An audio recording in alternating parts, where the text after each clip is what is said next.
Docencia en Educación de la Universidad Nacional, que queremos hacer un balance en el tema educativo. Precisamente hay un dato, pues está la parte de la formación como tal, pero está el tema de cubrir las necesidades de los estudiantes, y un tema y un dato que viene hoy en el Diario Extra, específicamente en la página 8, 101 centros educativos con orden de cierre total durante este 2025. 25 cifra de advertencias son de 871. La mayoría está en Limón, según el panorama que tenemos. Don Pablo, ¿cómo está? Buenos días. Buenos días, doña Lorena. Gracias por la invitación. Muchas gracias, don Pablo. Y es que desde que yo recuerdo estar en este tema de periodismo, cubrir un poco de educación y demás, recuerdo que a inicios de años siempre preguntamos cuál es la cifra de órdenes sanitarias y siempre rondan por ahí de los 800.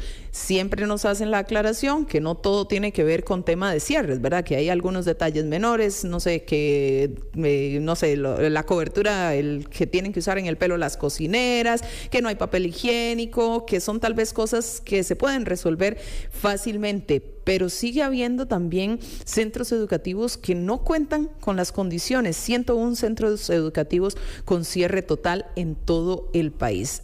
No se puede tener tampoco buena educación si no hay buena infraestructura, don Pablo. Así es, doña Lorena. Sin duda alguna no se puede tener buena educación sin buena infraestructura. Imaginémonos estar sentados en un pupitre que está en malas condiciones, donde no soporta adecuadamente nuestro cuaderno, por ejemplo, para escribir, donde el aula no tiene buena ventilación ni buena iluminación, donde hay ruido o humo o gases, ¿verdad? Donde no hay protección de las altas temperaturas, por ejemplo. No se puede, ¿verdad?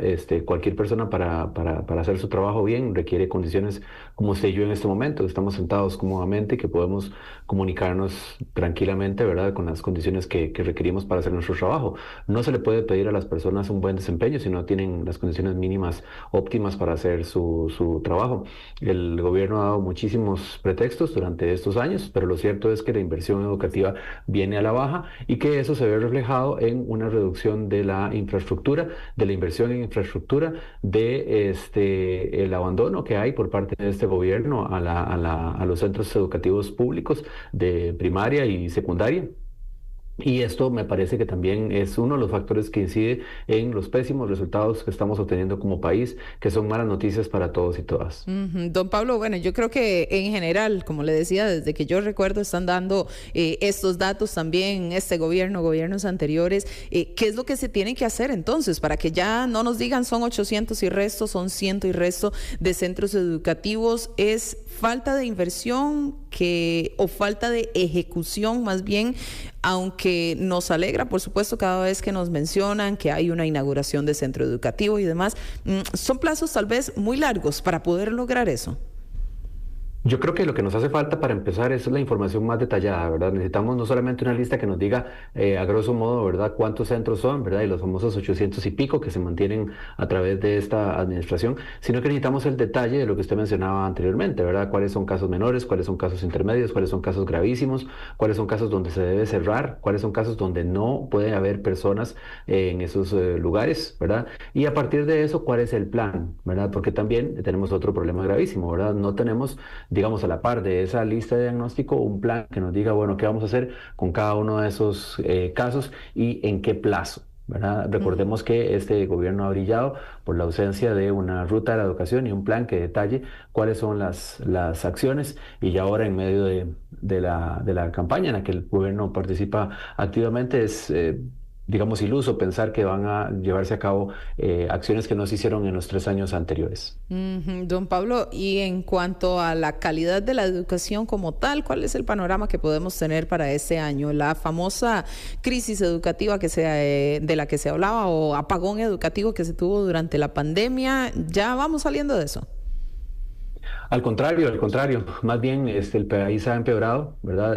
Un artículo que escribíamos justo en el contexto de la pandemia, la predicción que hacíamos en ese momento es que si no se tomaban acciones inmediatas, la pandemia iba a agravar las desigualdades que ya existen en el contexto costarricense y creemos que así ha sido, ¿verdad? Es decir, que las familias con menos recursos económicos, sociales, culturales, tienen más dificultades para no solamente mantenerse en el sistema educativo, sino, y esto es lo más importante, para aprender. Y tenemos una crisis de los aprendizajes que es realmente impresionante, ¿verdad? Tenemos que, en promedio, los estudiantes que hoy tienen alrededor de 15 años están leyendo como si fueran niños entre 9 y 10 años. Es decir, que los chicos que están en noveno de secundaria están leyendo un promedio parecido al nivel que deberían tener los chicos en tercero de primaria, ¿verdad?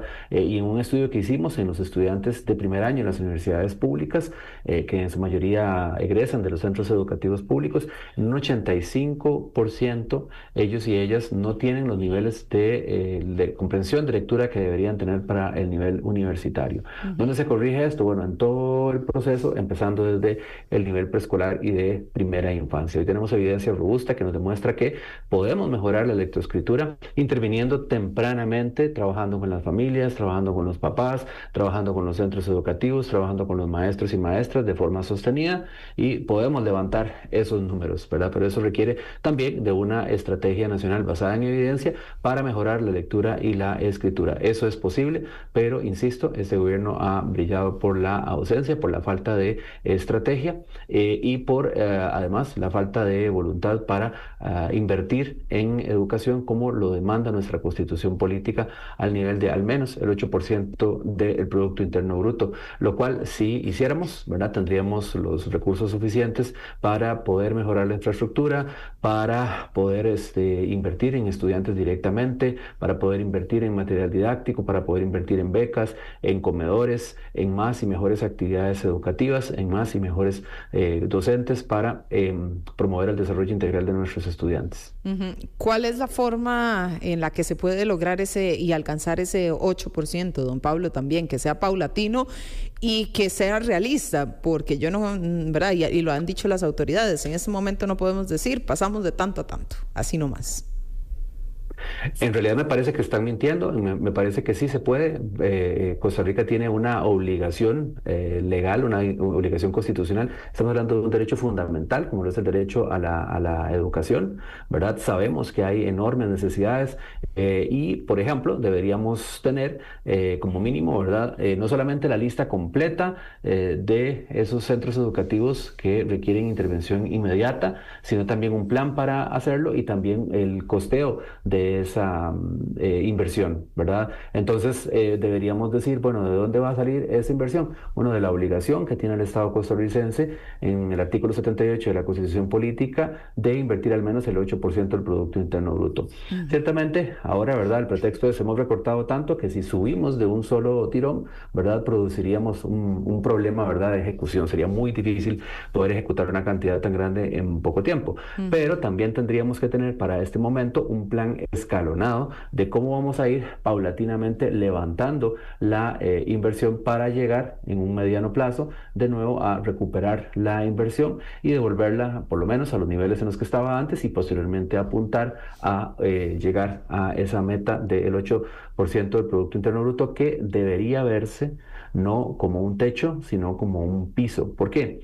Porque la inversión nominal, es decir, la cantidad de dinero que invierte el país por estudiante sigue siendo muy baja, incluso si invirtiéramos el 8% del Producto Interno Bruto, si nos comparamos con los países que tienen los mejores desempeños educativos en América Latina y el Caribe, como por ejemplo es el caso de Chile, o si nos comparamos con el promedio de los países de la OCDE, que invierten en promedio una mayor cantidad de recursos por estudiante. Don Pablo, nos están haciendo aquí el comentario sobre las juntas de educación, que más bien no están ejecutando como se debe el dinero que sí gira el gobierno. ¿Qué piensa de esto?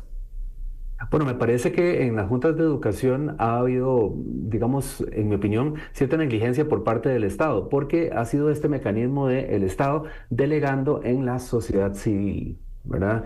Y esto en realidad no debería ocurrir. Las juntas de educación deben tener un papel consultivo, deben tener un papel importante en la gestión de los centros educativos, pero en su mayoría están compuestas por padres y madres de familia que no son expertos en educación y tampoco son funcionarios públicos y tampoco tienen formación en administración pública para manejar complejos sistemas de contratación pública. El gobierno no debe delegar funciones que le son propias, que deben ser realizadas por funcionarios públicos y que tienen un nivel alto de complejidad, ¿verdad? Además, deben ser gestionadas por personas que son expertas en educación. Las juntas de educación, en mi opinión, deberían tener un papel consultivo, pero debemos reconocer y recordar que no son compuestas por personas que sean expertas en educación ni en administración pública.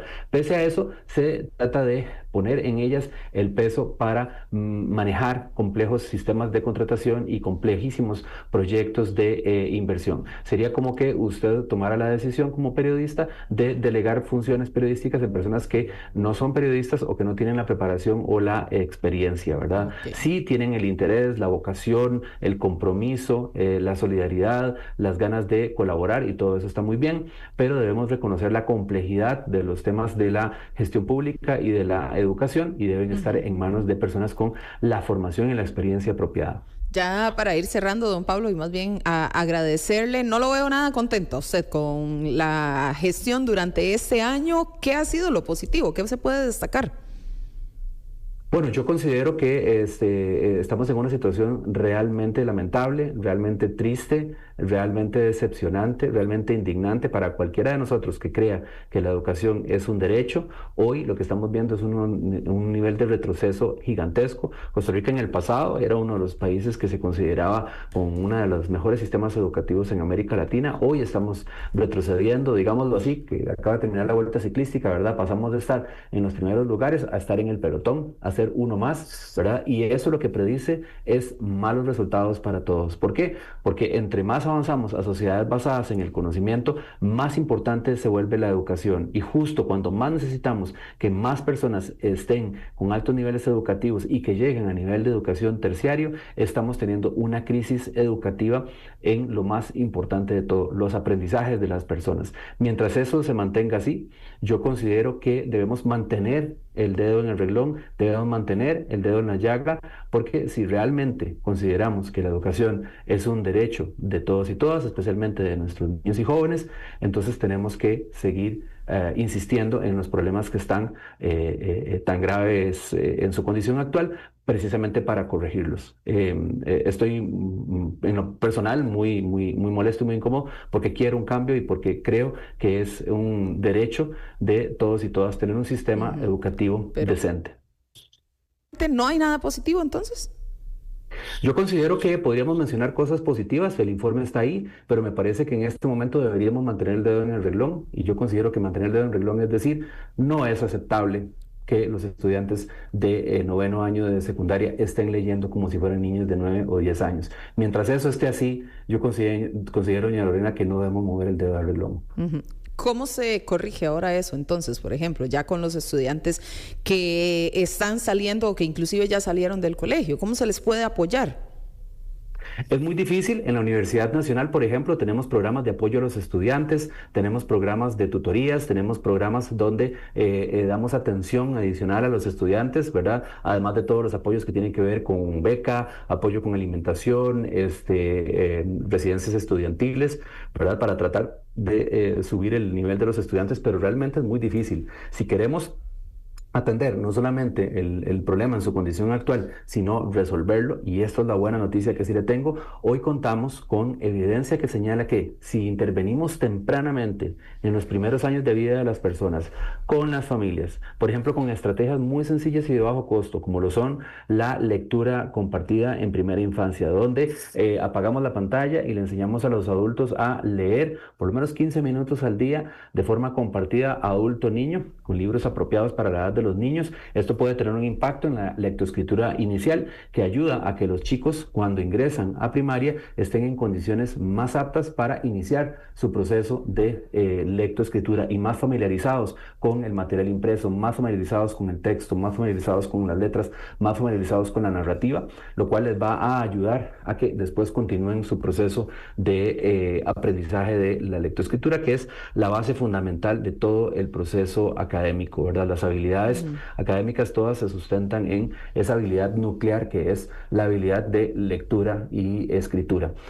Además, también sabemos que en cuanto a los estudiantes más avanzados, los programas, por ejemplo, de tutorías, donde los estudiantes más avanzados apoyan a los estudiantes menos avanzados con guía, capacitación y orientación de docentes expertos, es posible mejorar el rendimiento de estos estudiantes, ¿verdad? Yo en lo personal he propuesto que en coordinación el Ministerio de Educación con las universidades públicas tengamos un programa nacional de tutorías donde todos los estudiantes que tengan al menos el 50% de los créditos del bachillerato universitario contribuyan en proyectos y programas de tutorías a los estudiantes con mayor nivel de rezago y especialmente de las comunidades y distritos de menor nivel de desarrollo social relativo, para que podamos evaluar si hay una mejoría. Y lo que la evidencia demuestra en las evaluaciones de ese tipo de programas es que sí podemos mejorar el nivel de lectoescritura y de, digamos, desempeño educativo de los estudiantes que reciben este tipo de programas. Muy bien, don Pablo, pues